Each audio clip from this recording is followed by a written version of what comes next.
Hi everybody, today I want to tell you a story about three friends. Let's start.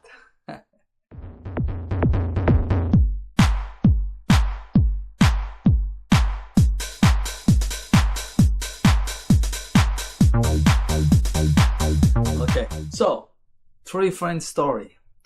In the Middle East, there were three friends. One is from Asia. One is from Russia. And the last one is from Iran. The Asia friends, let's call it China. And the other friends from Russia told the Iranian friends, hey, we three of us are the strongest. We can conquer the world and do whatever we want. But since you, the smallest one, we will back you up. Don't worry about it. You can go and threat the other bully, the really strong one, the real strong one, called the USA. And we will just protect you. Don't worry about it. All good. Just say whatever you want. Don't worry about it. Just give us some money, oil, gas, whatever you have. And we'll give you weapon and stuff like that. We'll make you strong as well. Don't worry about it. We love you. We are all together. We're friends. We're in the same family. So don't worry about it. We all good. We're all good. We will take care of you. Just threat the neighbor, the American neighbor, the strong guy.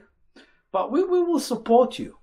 But what this Iranian guy didn't know is that China and Russia are not really his friends. They're not really his friends. All they are and all they want is whatever the Iranian have. And as much as they can take out of him will be good for everyone. But he didn't know that. He really thought Iran and China are really his best friends. And he said, yeah, no problem. I will go and I will attack the Americans. I know you will back me up. And look, you gave me so much weapon and so much technology. I can go and conquer the world. I can go into Lebanon, maybe even killed all the Jews and kill Israel and conquer the world. Don't worry about it. Houthis, I have plenty of other friends. I'm very, very, very strong. One day, the Russian messed up with another neighbor, the Ukrainian neighbor. And Russian, because they thought they are the biggest, they're massive, they can basically win against this smaller country called Ukraine. No one knows them. But what they did know is that Ukraine are not suckers. And they know how to fight. And they never give up. And he started fighting with them and couldn't win. He lost lots of his money, lots of his power, lots of his reputation, and nothing happened. So he went to his smaller friend, the Iranian, and said, hey, can you please help me with the war? Give me some drones and give me some stuff so I can fight the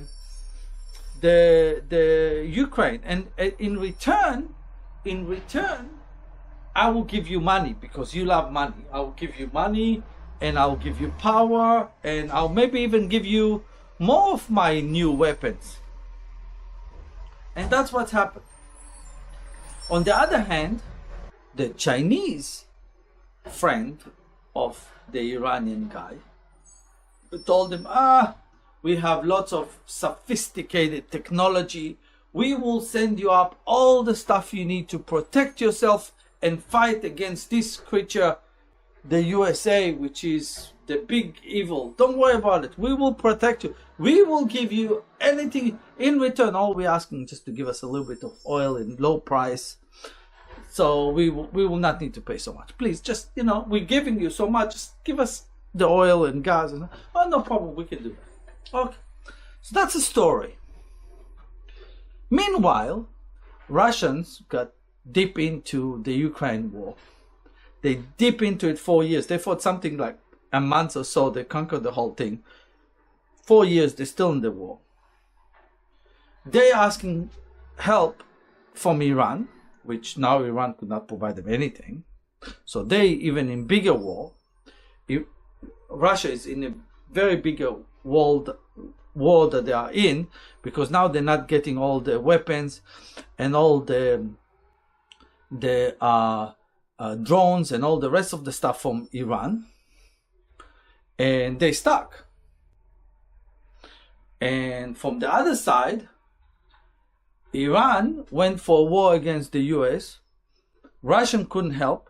China don't want to help because they just want to take, but they don't want to give.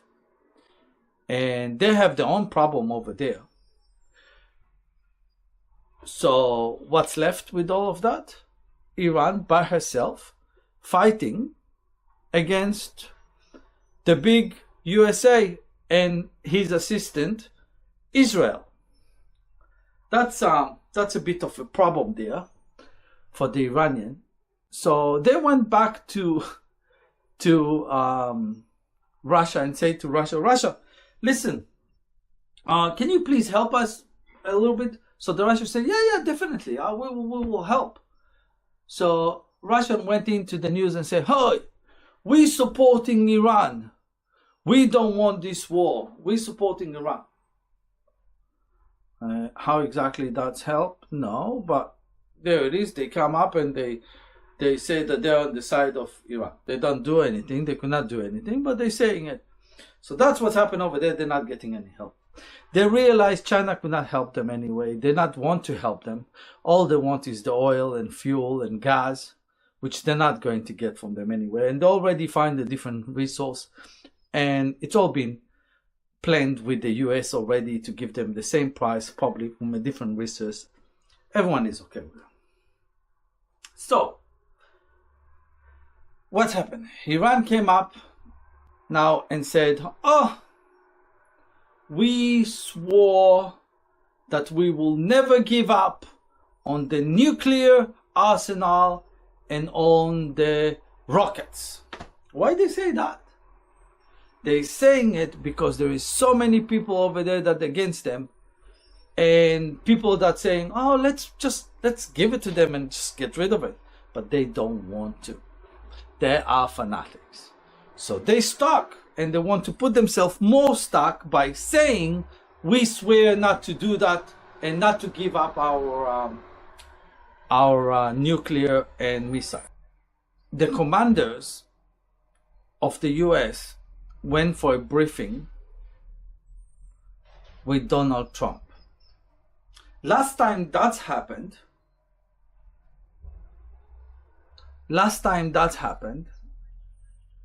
the US attacked Iran in 2 days' time.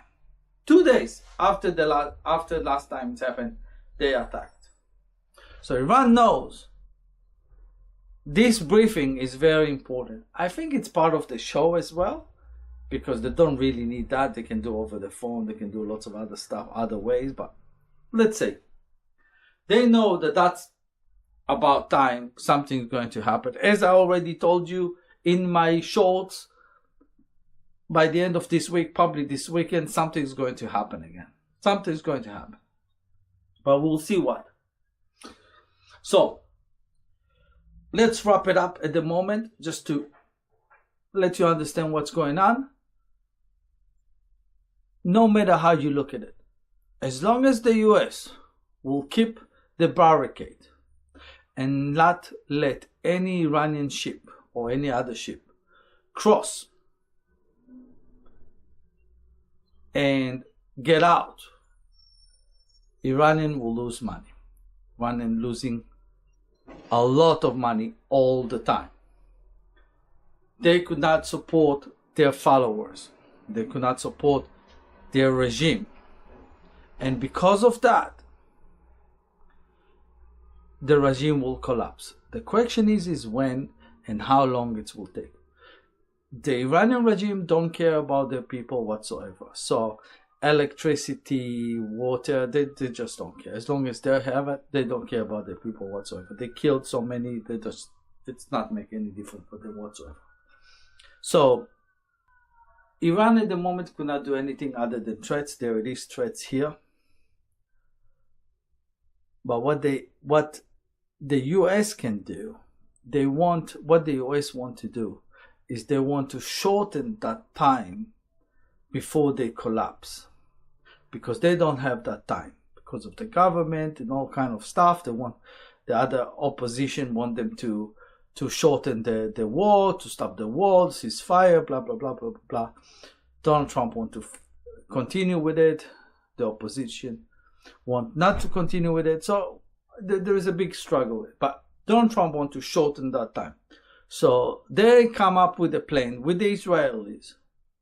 They come up with one plan to attack them in one go, probably a week or 2 weeks worth of war, close the whole thing up, give them to really collapse. I think they're going to destroy literally everything they have over there, and keep it like that, and that's it, and just keep the barricaded and see if they need another round or not, and then just live with that. So they're going to do another 2 weeks, week to 2 weeks attack, just to close the last areas that they didn't destroy yet, and then they will quit, keep the barricade, and telling Iran, would you like to open now?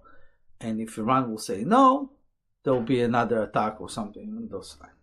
But that's what's going to happen. If we're looking at the world, Europe is in a big problem because they don't have where to get the oil from. They're probably going to get it from the US, to be fair. That's what I think is going to happen. And so that's that side.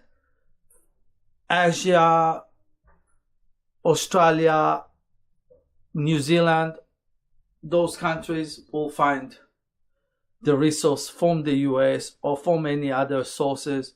Korea, they're going to grab the oil from all other resources. They will have no problem. The main problem, obviously, I think will be Europe, that they stuck a bit, and we'll see. That's what I think. But rest of the world don't really need to worry. The US get their own oil. They just fine. Nothing happened. China is getting along. They found themselves a source for the oil. India find themselves source of the oils. The rest of the countries definitely don't have any problem. So let's see what will happen. That's my briefing for today. Please don't forget to like and subscribe, and share it with others. Thank you very much. Have a great weekend, guys.